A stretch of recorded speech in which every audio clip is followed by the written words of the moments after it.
I want to give all praises to Yahweh, Ba'ashem, Yahweh Shai, Ba'ashem, Rakakadash. Double honors to the elders and apostles and the bishops at Great Millstone, GMS, who teach well, who rule well, labor night and day, making sure that the 144,000 are well fed, the hopeful elect, 1/3. Peace and salutations to all the men that's in Great Millstone, GMS, who out there on the highways and hedges, making videos, getting this word out. To all the Aqua that listen in silence, shalom to you. Doing as the scriptures command to be silent. And peace and salutations to all other members, remnants, that might look like these nations, but they are in fact Israelites. They just look like other nations, but they are in fact part of the 144,000 hopeful elect. May this lesson be edifying to all the Akim and to all that listen. Shalom.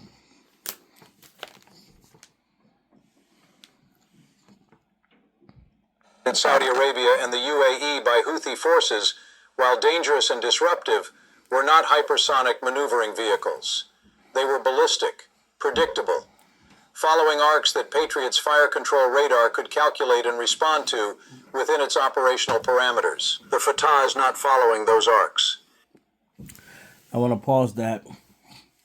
So if you're up on current events, this is today is actually March the 1st. Yesterday was February the 28th, and that was the last day of February 2026. And the United States that morning bombed on Iran.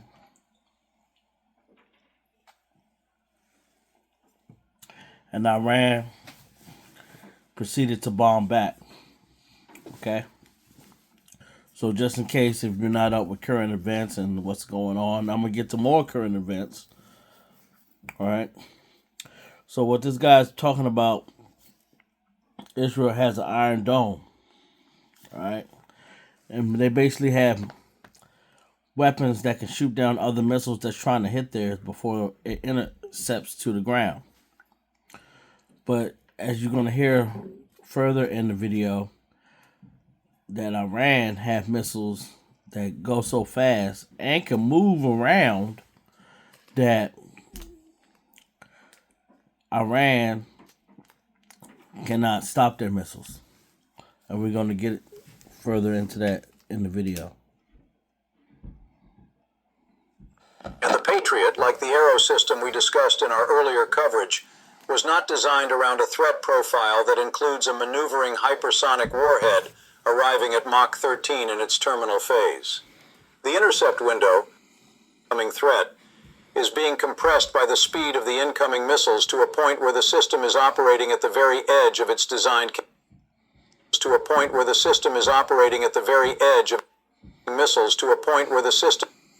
successfully engage an incoming threat is being compressed by the speed of the incoming missiles to a point where the system is operating at the very edge of its designed capability in its terminal phase.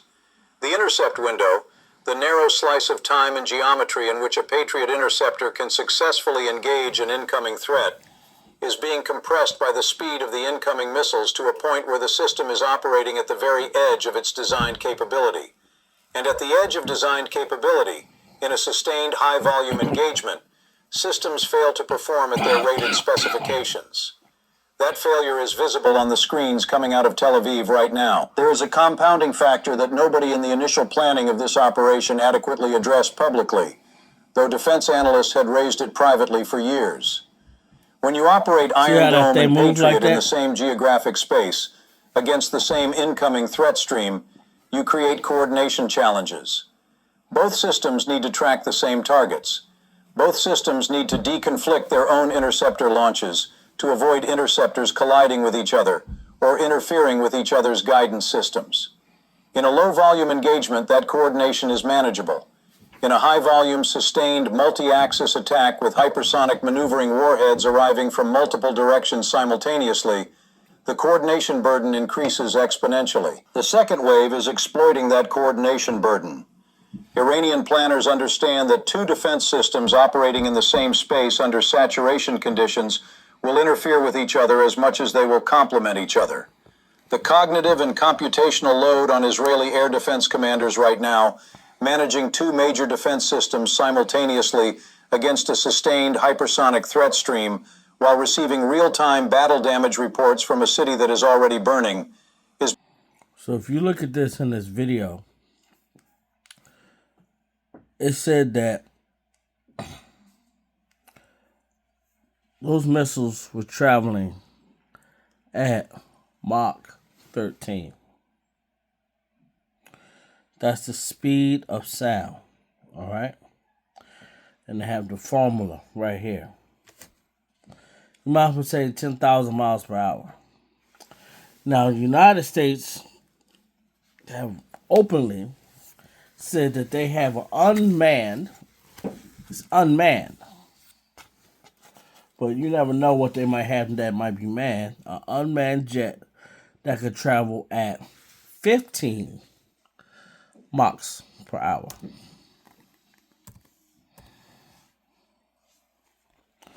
It's 11,000. All right? That is fast.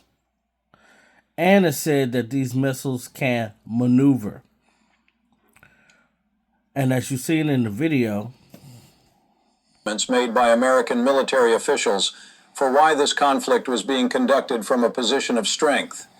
Patriot batteries, the PAC-3 variant, the most advanced version in the American arsenal, were specifically designed to defeat ballistic missile threats.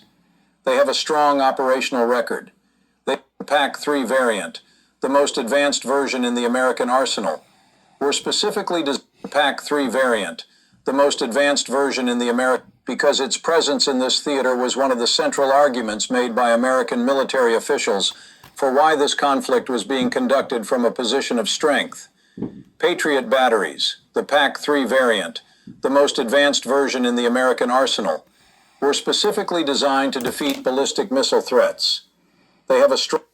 Now look how that missile, that one missile that was sitting up in the air, and what did it do?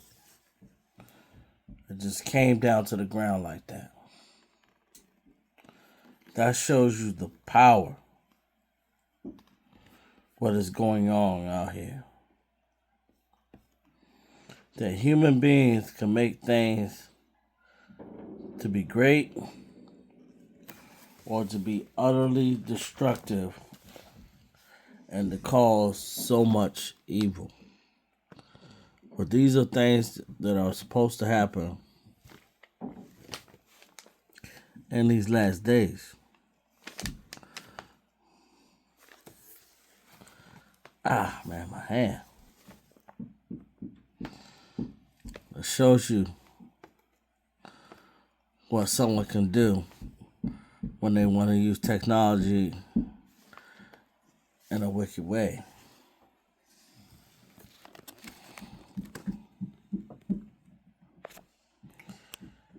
This is Isaiah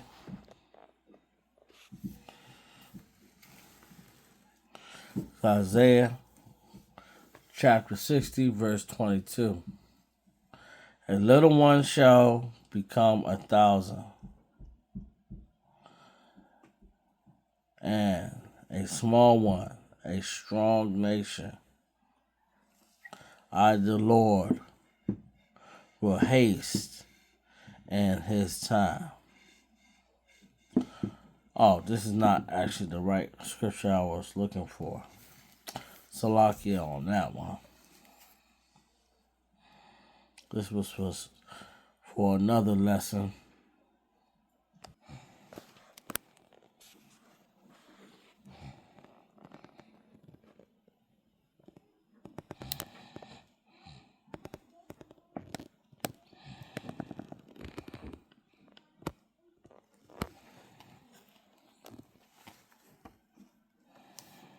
That's the sound of an American oil company. States military began major combat operations in Iran. Our objective is to defend the American people by eliminating imminent threats from the Iranian regime, a vicious group of very hard terrible people. President Donald Trump delivering the news from his Mar-a-Lago estate, a joint attack with Israel leading to chaos in the Middle East. This was the scene as the Israeli Air Force prepared for the attack. Their target, Iran's supreme leader, its president, and the head of the armed forces.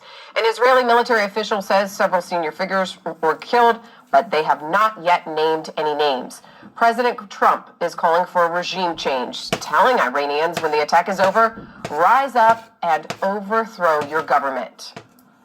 In response, Iran launched a wave of retaliatory strikes on its military base in Bahrain, seen under a plume of smoke in this video. And from all appearances, this is not a one-and-done mission at all. This could go on for quite some time. And the president with this sobering message that American heroes may lose their lives. President Trump directing it all from his Palm Beach estate, and that's where we... Information from Israeli sources that the Ayatollah is dead.